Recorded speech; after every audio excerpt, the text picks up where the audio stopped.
오늘 하나님의 말씀은 창세기서 31장 1절에서 16절까지 말씀입니다.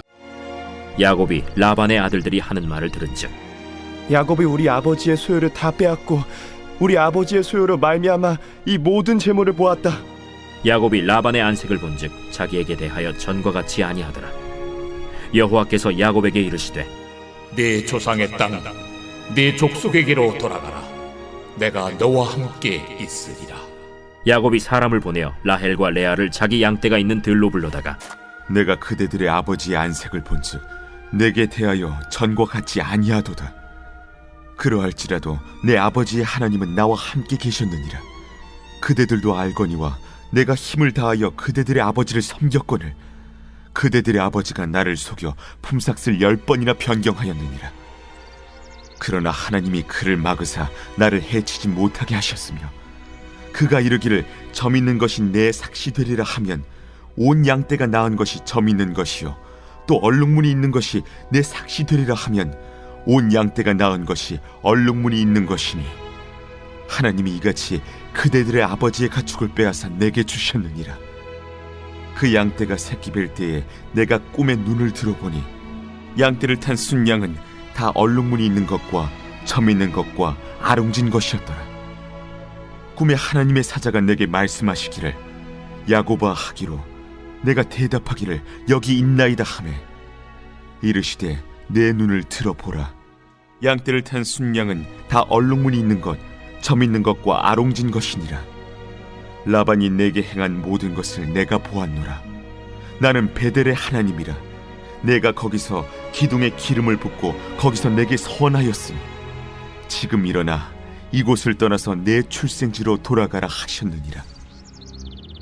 라헬과 레아가 그에게 대답하여 우리가 우리 아버지 집에서 무슨 분깃이나 유산이 있으리요? 아버지가 우리를 팔고 우리의 돈을 다 먹어버렸으니 아버지가 우리를 외국인처럼 여기는 것이 아닌가? 하나님이 우리 아버지에게서 취하여 가신 재물은 우리와 우리 자식의 것이니 이제 하나님이 당신에게 이르신 일을 다 준행하라. 1절에 보면 야곱이 라반의 아들들이 하는 말을 들은즉 야곱이 우리 아버지의 소유를 다 빼앗고 우리 아버지의 소유로 말미암아 이 모든 재물을 모았다 하는지라. 엄밀히 말하면 야곱이 속았었죠, 그렇죠? 이제 뒤에 이제 하나님이 챙겨주셔서 야곱의 소유가 된 것뿐이죠. 근데 오히려 이들은 이야기합니다. 야곱이 아버지의 소유를 빼앗았다. 그리고 2절 보니까 야곱이 라반의 안색을 본즉 자기에게 대하여 전과 같지 아니하더라. 그렇죠? 이 라반과 라반의 아들들의 모습은 세상의 모습입니다. 세상은 우리의 것을 뺏어가려고 하는 부분이 되게 많아요. 우리가 좋게 지내는 꼴을 못 보죠. 그렇죠? 세상은 약속을 지키지 않아요. 겉으로는 굉장히 사탄발림처럼 우리를 좋게 하는 것처럼 다가오지만 뒤로는 다 자기들의 이익을 챙기려고 합니다. 예. 특히 사탄은 우리 잘 되는 꼴을 못 보죠. 어떻게든지 우리를 넘어뜨리려고 하죠. 그렇죠? 세상은 우리에게 물질이나 번영이나 뭐 이런 것을 가지고 우리를 꼬시려고 합니다. 예. 그런 상황 속에서 3절에 여호와께서 야곱에게 이르시되 내 조상의 땅 내 족속에게로 돌아가라. 내가 너와 함께 있으리라 라고 하나님 말씀해 주십니다. 하나님께서는 아주 중요한 때에 나타나셨어요. 그래서 말씀을 주십니다. 야곱은 지금 외삼촌과 맺은 계약 때문에 굉장히 부자가 돼 있어요. 그렇죠? 외삼촌은 어떻게든지 안 주려고 잘 안 생기는 얼룩진 점이 난 이런 염소와 양 이런 것들을 주기로 계약을 맺죠. 그리고 좋은 것들은 하얗고 까만 것은 다 외삼촌의 것이 되기로 했었어요. 근데 하나님께서 역사하셔서 오히려 잘 안 생기는 것들이 더 많이 건강하게 생기게 하심으로써 야곱이 부자가 됐어요. 보통 그런 일들이 막 잘 되고 있으면 우리는 세상에 취하기가 쉬워요. 세상에 취하기가 쉬워요. 아, 물질이 잘 되는데 내가 왜 떠나? 그렇죠? 재물에 이렇게 마음이 가게 되고 떠나지 않으려고 하는 그런 모습이 있어요. 근데 떠나는 게 하나님의 뜻이거든요. 약속의 땅에 가야 되거든요. 그러니까 하나님께서 오히려 그들의 그 형제들이 안 좋은 얘기를 형제들로부터 안 좋은 얘기를 듣게 하시고, 그죠? 라반이 좋지 않은 눈길로 보게 하시면서 이제 하나님의 말씀이 먹혀 들어가게 하시죠. 그렇죠? 바로 그러한 때에 야곱이 고민하고 있을 때에 떠날 수 있는 마음에 밭이 되었을 때에 하나님께서 말씀을 주세요. 3절에 여호와께서 야곱에게 이르시되 내 조상의 땅 내 족속에로 돌아가라. 예.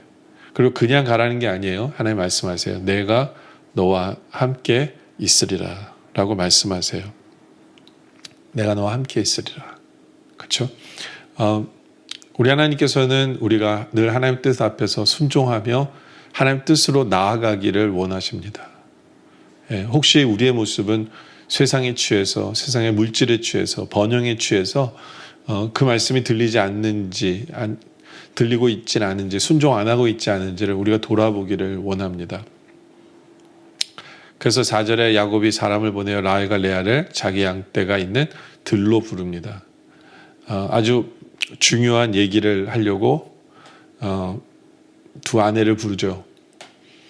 아마 집에서 했으면 애들도 있고 해서 아, 저네들이 무슨 꿍꿍이 속을 이렇게 꿍꿍이를 꾸미는구나 알까봐 들로 불러서 아주 중요한 얘기를 전합니다. 그들에게 이르되 내가 그대들의 아버지 안색을 본즉 내게 대하여 전과 같지 아니하도다. 그러할지라도 내 아버지 하나님은 나와 함께 계셨느니라 라고 말씀하시죠. 네. 그 두 라헬과 레아에게 있어서는 자기들의 친아버지예요. 친아버지에게 야곱이 속내를 이야기합니다. 속내를 얘기하죠. 예. 예전과 같지 않다. 당신의 아버지들이 나를 대하는 모습이. 예. 그리고 그럼에도 불구하고 우리 하나님은 나와 함께 하시는 걸 너희가 알지 않느냐라고 얘기하면서 16절에 그대들로 알거니와 내가 힘을 다하여 그대들의 아버지를 섬겼거늘. 그렇죠? 정말 열심히 섬겼어요. 야곱 때문에 아버지가 부자가 된 거 인정해요. 라반도 인정했잖아요. 그런데 7절에 그대들의 아버지가 나를 속여 품삯을 10번이나 변경하였느니라. 그러나 하나님이 그를 막으사 나를 해치지 못하게 하셨다라고 얘기하죠. 저 세상은 계속해서 이익을 줄 것 같으면서 자기 이익만 챙기고, 그죠? 10번이나 속였다. 예, 10번이나 속이고. 사탄은 속이는 거예요. 세상은 속이는 거거든요. 예. 그래서 거기 붙어 있으면 안 돼요. 떠나야 되는 거예요. 예. 그러나 우리 하나님은 어떤 하나님이세요? 그를 막으사 해치지 못하게 하신 하나님. 우리가 세상 속에 살아갈 때 하나님께서는 우리를 지켜주시는 하나님이시다 라는 거, 우리를 해치지 못하도록 하신 하나님이다 라는 거예요. 그렇다고 해서 세상의 쾌락 속에 빠져 있으면 안 되죠. 이제 하나님의 음성을 듣고 하나님이 원하시는 쪽으로 나아가야 되죠. 하나님 말씀에 순종하며 나아가야 되겠죠. 그렇죠? 네. 그러면서 설명을 하죠. 8절에 그가 이르기를 점 있는 것이 내 싹이 되리라 하면 온 양떼가 낳은 것이 점 있는 것이요. 또 얼룩무늬가 있는 것이 내 싹이 되리라 하면 온 양떼가 낳은 것이 얼룩무늬 있는 것이니. 그러니까 하나님이 해주신 거예요. 하나님이 야곱의 편이 되어주신 거예요. 어떤 면에서 세상은 훨씬 더 강해요. 예. 세상은 거짓말해도 우리가 어떻게 대적할 수가 없어요. 야곱 같은 경우 라반이 훨씬 더 강해요. 예. 그래서 10번이나 속아 넘어온 거예요. 그래 불구하고 하나님은 분명히 야곱의 편이 되어줘서 야곱의 편이 되어줘서 역사하시는 하나님이신 것을 오늘 본문은 계속해서 나타내 보여주는 거죠. 하나님이 하시는 거예요. 그래서 9절에 하나님이 이같이 그대들의 아버지의 가축을 빼앗아 내게 주셨느니라. 예. 그래서 계속 설명해요. 그 양떼가 새끼 뵐 때 내가 꿈에 눈을 들어보니 양떼를 탄 순양은 다 얼룩무늬 있는 것과 점 있는 것과 아롱진 것이었더라. 하나님 꿈에도 말씀해 주시는 거예요. 꿈에 하나님의 사자가 내게 말씀하시고 야곱하기로 내가 대답하기를 여기 있나이다 하며 이르시되 내 눈을 들어보라. 양떼를 탄 순양은 다 얼룩무늬가 있는 점 있는 것과 아롱진 것이니라. 라반이 내게 행한 모든 것을 내가 보았다. 그렇죠? 하나님이 다 보시고 하나님이 점 있는 것, 얼룩무늬 있는 것을 하나님이 주시는 것을 미리 얘기해 주신 거예요. 말씀, 꿈을 통해서 설명을 해 주시는 거죠. 그렇죠? 그러니까 어떻게 보면 외삼촌이 그런 게 생길까봐 점 있는 거, 얼룩무늬 있는 거 싹 가져가 버리고 하얗고 검은 것만 남겨뒀거든요. 되게 좌절하고 실망할 수도 있었을 거예요. 근데 하나님이 이렇게 위로해 주시는 하나님인 거죠. 하나님 위로해 주신 하나님. 그리고 위로해 주신 대로 역사하시는 하나님. 바로 그런 하나님이신 것을 오늘 본문은 우리에게 보여주는 거죠. 13절에 나는 베델의 하나님이라 하나님이 얘기하시죠. 그러면서 내가 거기서 기둥에 기름을 붓고 거기서 내게 서원하였으니 지금 일어나 이곳을 떠나서 내 출생지로 돌아가라 하셨느니라. 그렇죠? 양떼를 칠 때에도 하나님 나와 함께 하셨고 나에게 말씀하셨던 것처럼 이제 또 하나님이 나에게 말씀하셨는데, 그렇죠? 나를 떠나라고 하신다. 예. 라헬과 레아는 자기 아버지를 떠나는 거 얼마나 힘들었겠어요. 자기가 평생 한 번도 가보지 않은 곳을 가야 돼요. 고향을 떠나야 돼요. 얼마나 힘들겠어요. 그 야곱이 자세하게 설명하는 거예요. 예? 얼룩진 거, 양떼, 이거 미리 하나님 말씀해 주신 대로 했더니 되지 않나. 예? 이제 하나님이 떠나라고, 그 하나님이 나에게 떠나라고 그러시니까 나는 떠나야 되겠다라는 설명을 잘 해주는 거예요.